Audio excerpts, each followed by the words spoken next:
What's up, YouTube? This is GalacticGod, and I'm coming at you today with a Dueling Network duel. I'm going to be doing a duel commentary with my good friend Brain Freeze Laser. He was able to actually record this duel that I had with MegaCapitalG. Unfortunately, I missed the rock, paper, scissors and a little bit of the beginning of the duel. I see you're playing a Synchron deck.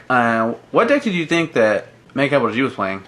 You know, I wasn't really quite sure. The last video that I had saw from MegaCapitalG before we had this duel, he had did a profile on the Evil, so I was thinking that might be it, but unbeknownst to me, he had actually just done a profile earlier, like right before we, had this duel with an agent build, like a counter agent build, and as it turns out, that's what he's playing. Yeah, I really liked this part when I was watching you guys play when you were poking him with Quill Bolt. Yeah, that was funny because you're trying to bait out like something. Yeah, it was. He didn't set nothing. He didn't. I assume he had Gores or Trag or something. And I was like, I ain't gonna make no big play yet. I'm just gonna freaking keep poking him with 800. Because after a while, losing 800 each turn becomes quite annoying to someone. I've done it lots of times on DN. Yeah. Okay, so during your turn right here, I guess is he thinking?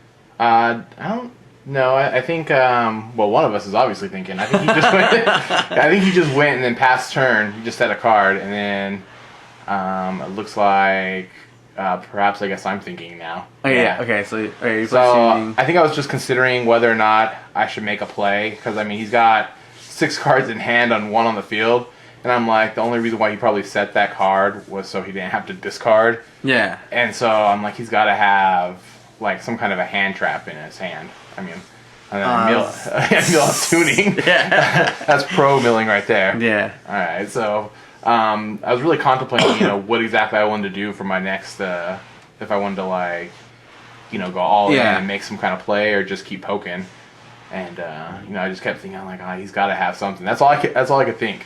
And I kept thinking that back row's got to be like a judgment or a warning or something that's going to stop my big play. Okay, as I was watching this, I figured he was about to play his Trag. I mean, it was basically pretty much like telegraphed that he had a Trag or something like that. Yeah. At this point. And unfortunately for you, because of his conservative play style, that Trag's pretty big.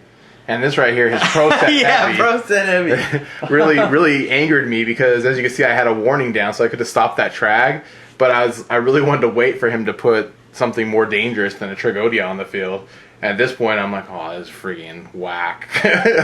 Yeah, so I actually asked you earlier, why you didn't stop that, and yeah, you said you didn't want to commit to it, and then have him bring something else bigger. Yeah, because he had so much stuff in his hand, he could still make a big power play, and then my warning was gone.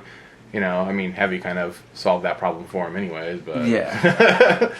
Okay, so... Okay, now that you're looking at a 3,000 Trag... 36, actually. Okay, Trag. So what... Yeah. So, okay. And this kind of upsetted me, too. So this is really funny. I remember talking to you that day, and you were like, I pretty much had to, stop.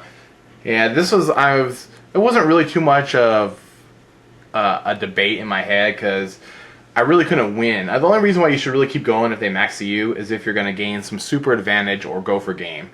And with all the cards in my hand, although I could put a grip of Synchros on the field right now, there was no way I was going to beat him, especially with a 36 Trag chilling on the field, laughing at me. You know what I mean? And unfortunately, making your... Or bigger, with each card, with each card of, you would have drawn. So I had no choice but to stop.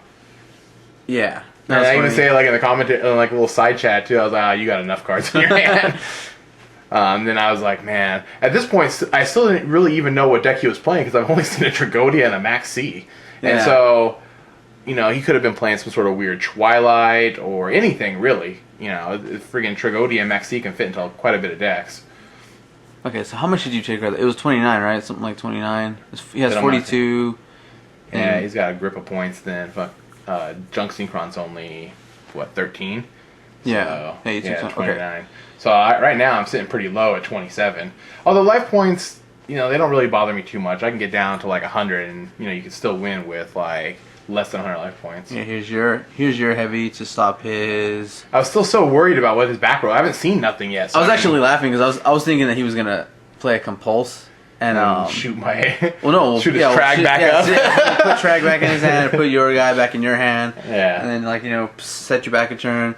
But Yeah, what he actually plays is pretty funny. Well, he doesn't actually play. He just lets it go. But I mean, like that would have been pretty funny. Yeah. So. Yeah, that wasn't. Forbidden Lances don't really hurt my deck too much, anyways. They just pop out, really huge synchrons that have all kinds of crazy effects. Yeah. So at this point, I really got to do something about that Trag, and so I go ahead and hope he doesn't have a Max C and continue on with my play. And let's see. Yeah, it looks like you're good so far because he didn't activate it, and I think he actually make a joke about that, like, and he would, yeah. Yeah, he doesn't. He's not stopping anything yet, even though he has the power. I think he's waiting for the right time. Usually, most people don't stop. If they don't stop the synchron play early on, they probably don't have nothing that can stop it.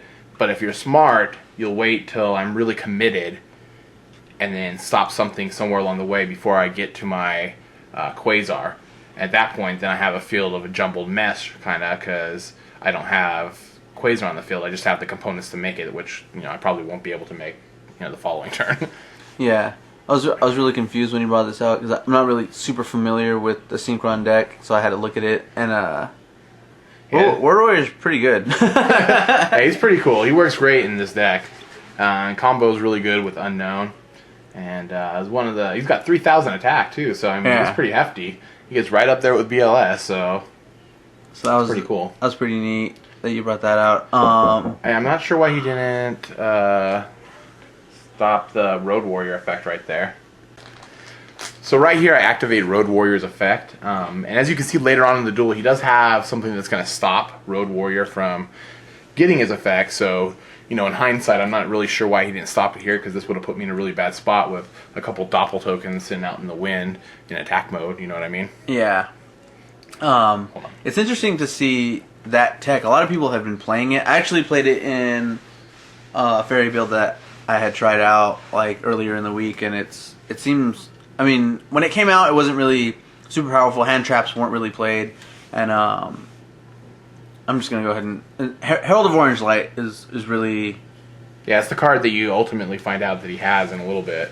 Herald of Orange Light's really powerful right now in this meta. I really think I'm good too, because at this point he's letting me get my formula effect too. So he's just letting me, really commit to the field, and I think I have a good position, and I'm able to go pretty far at this point too, because I believe at this point I have enough power to actually make, or enough cards to complete the combo to make Quasar.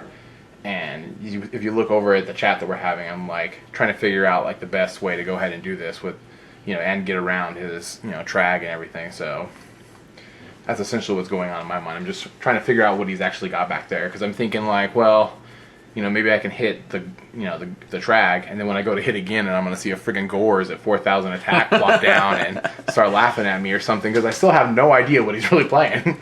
Yeah, he hasn't really done a whole lot. Yeah, because I've seen like Forbidden Lance, Max C, Tragodia. Those are all really blanket staples, or not staples, but tech. Yeah, so it's like it's nothing that can really define a deck. I mean, obviously he knows what I'm playing at this point, as I've got friggin' formulas and junk synchrons and unknowns and Doppel Warriors flying out all over the place. So he's got a little bit more of an advantage because he knows exactly what I'm playing.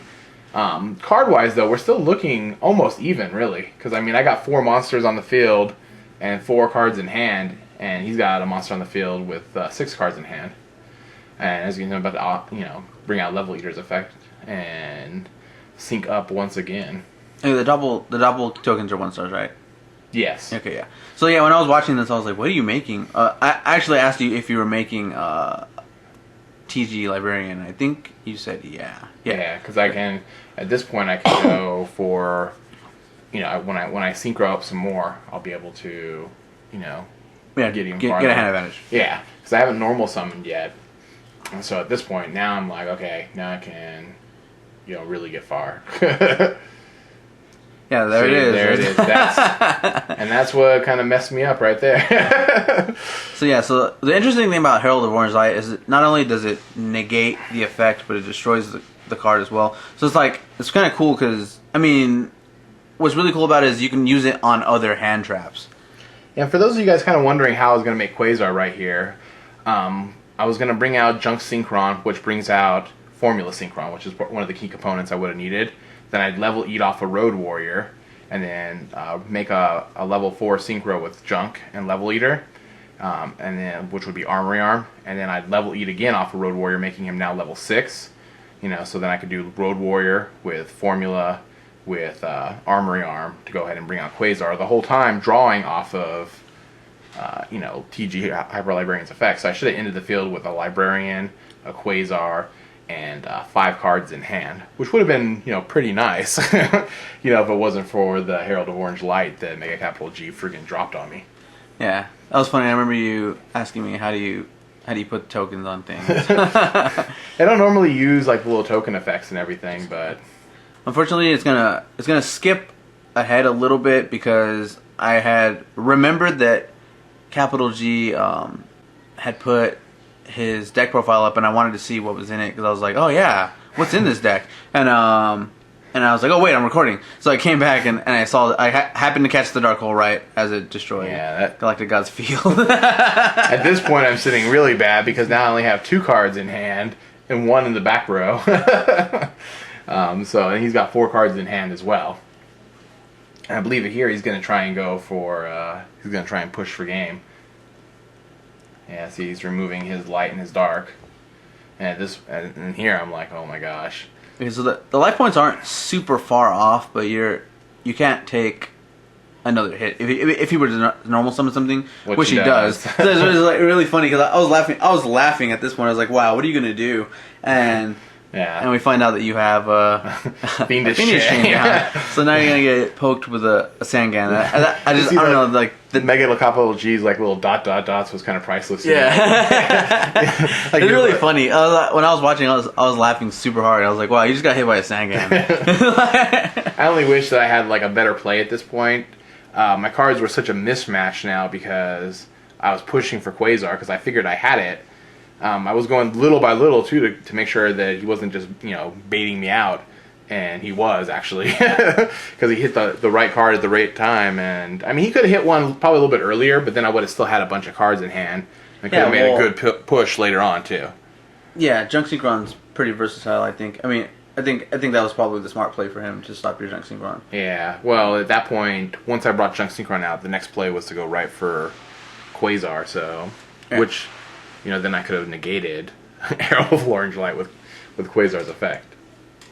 This is pretty close. Even though it seems like you're at a really big disadvantage, I think you actually. I believe I get him down still. Not to give any spoilers to anybody. Yeah, I think about what's going to happen next. But I summon Unknown at this point, and then I'm going to activate Quillbolt's effect, which pretty much states that whenever there's a tuner monster on the field, Quillbolt can be special summoned from the graveyard at the cost of removing him when he's sent back to the graveyard. So, which I will get to in a second. So now I bring out Armory Arm, because essentially it's the only play I have, because I don't want to sit out there without a monster or without enough protection. And see, as you can see there, I just removed Quillbolt now, and now I'm just contemplating, do I really want to hit Sangan and give him another card? Or do I want to leave it out there with the potential for him to go for an Exceed play or a Synchro or something, crazy? So I was just kind of trying to decide, what would be my best option, to just give him the card with Sangan, or to, just let it stand and, take my chances. Yeah, while I was watching this, I was like, "What are you gonna do?" Like at this point, I mean, at least he has Chaos Sorcerer is basically dead. But if he were to draw a mystical or a heavy or something, you would have been in a bad spot, and you were kind of in a bad spot anyway. Yeah, and so at this point now he's like, he brings out Master Hyperion and grabs a Herald, which is actually what's gonna eventually be my undoing, and then he uses Master Hyperion's effect. And the last card in my hand is an effect veiler, so I can negate it, which was kind of cool. Unfortunately, though, the Herald was able to negate my effect veiler, ultimately leaving me completely, with the field open and vulnerable to an attack, which was pretty whack, but is what it is. And then he brings out a second Hyperion just to add a little insult to injury, but it's all good. And There you go. MegaCapitalG wins. Alright, that's going to do it. That's going to conclude our duel commentary. If you guys enjoyed this kind of stuff, make sure you let me know in the comment section below. Any kind of feedback is always appreciated. Right now we're planning on doing a few more of these, both on my channel and Brain Freeze Laser channel. So if you're not already subscribed to Brain Freeze Laser, please go check out his channel. There's a link to it in the description as well as in an annotation somewhere on the screen. And I guess that's it for now. This is GalacticGod, out.